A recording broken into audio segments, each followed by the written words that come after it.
அன்பும் கண்மணியும் சேர்ந்து வெண்ணிலாவ ஜெயிலுக்கு அனுப்பணும் அப்படின்னு யாரெல்லாம் நினைக்கிறீங்களோ இந்த வீடியோக்கு ஒரு லைக் போட்டுருங்க. அன்பும் கண்மணியும் சொக்கப்பனக்குள்ள மாட்டிக்கிட்டதும் பரமன் எப்படியோ அந்த இடத்துக்கு தண்ணியை கொண்டு வந்து அவங்க 2 பேத்தையும் காப்பாத்திடுறாங்க. அன்பும் கண்மணியும் பரமனுக்கு நன்றி சொல்றாங்க. "இளமதி உங்களுக்கு எதுவும் காயம் இல்லையே?" அப்படின்னு கேட்குறாங்க. "இல்ல, இல்ல சின்ன காயமா தான் பட்டிருக்கு. மத்தபடி பயப்படுறதுக்கு ஒண்ணும் இல்ல." அப்படின்னு அன்பும் கண்மணியும் சொல்லிக்கிட்டு இருக்காங்க. இந்த நேரத்துல வெண்ணிலாவ அந்த இடத்துல அன்பு பார்க்குறாங்க. "அம்மா வெண்ணிலா அங்க பாருங்க" அப்படின்னு சொல்லிட்டு வேகமா அவள போய் பிடிக்க போறாங்க. இதுக்கெல்லாம் காரணம் அவள் தான் இருப்பான்னு சொல்லிட்டு. அதுக்குள்ளயே வெண்ணிலா ஓடிக்கிட்டு இருக்காங்க. ஆனா அன்பு அவள ஃபாலோ பண்ணி போயிட்டு இருக்காங்க. இங்க அந்த வெண்ணிலா யாரு அப்படின்னு சொல்லிட்டு கேட்குறாங்க. உடனேவும் கண்மணி நடந்ததெல்லாம் சொல்றாங்க. "அப்படியா? இப்படி ஒரு பொண்ணு இருப்பாளா? உங்களோட உயிர் தோழியே உங்க ஹஸ்பண்ட கல்யாணம் பண்ணணும்னு ஆசைப்பட்டு உங்களுக்கு துரோகம் பண்றாளா? என்னால நம்பவே முடியல." அப்படின்னு இளமதி ஷாக் ஆகி கேட்குறாங்க. "அதுதான் உண்மை" அப்படின்னு சொல்லிட்டு கண்மணி சொல்றாங்க. "இது தெரியாமலே நான் அவள கூட வச்சுக்கிட்டு இருந்திருக்கேன்" அப்படின்ட்டு. இங்க அன்பு வெண்ணிலாவ எப்படியோ பிடிச்சிடுறாங்க. பிடிச்சுட்டு அந்த இடத்துக்கு எல்லாரும் வந்துடுறாங்க.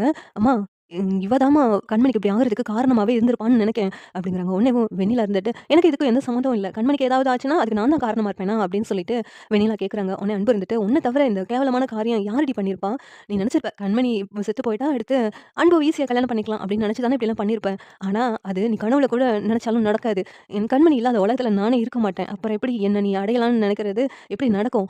அப்படின்ட்டு அன்பு சொல்றாங்க. உடனே வெண்ணிலா இருந்துட்டு, "நான் செய்யலன்னு சொல்றேன் அன்பு. நீங்க ஏன் இப்படி பேசுறீங்க?" அப்படிங்கிறாங்க. ஒன்னும் அன்பு 4 அறை அறையிறாங்க. இந்த பக்கம் பரமன், "ஏய் உன் ஃப்ரெண்டா இருந்திருக்காங்க. அவங்களுக்கே இப்படி ஒரு துரோகம் பண்றதுக்கு உனக்கு எப்படி மனசு வந்துச்சு?" அப்படின்னு பரமன் கோவமா பேசுறாங்க. இளமதியும், "நீலாம் ஒரு ஃப்ரெண்டா? ஃப்ரெண்டுன்னு இருக்கிறதுக்கே களங்கம் சுமத்தியிருக்க.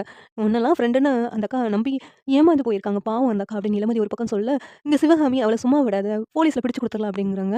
"நான் என்ன பண்ணேன்? என்ன எதுக்கு போலீஸ்ல நீங்க பிடிச்சு குடுப்பீங்க? பாருங்க எனக்கு ஏதாவது ஆயிடுச்சுன்னா பாட்டி உங்கள தான் கேள்வி கேட்பாங்க. அப்புறம் உங்களுக்கு தான் பிரச்சனை." அப்படின்னு சொல்லிட்டு வெண்ணிலா சொல்றாங்க.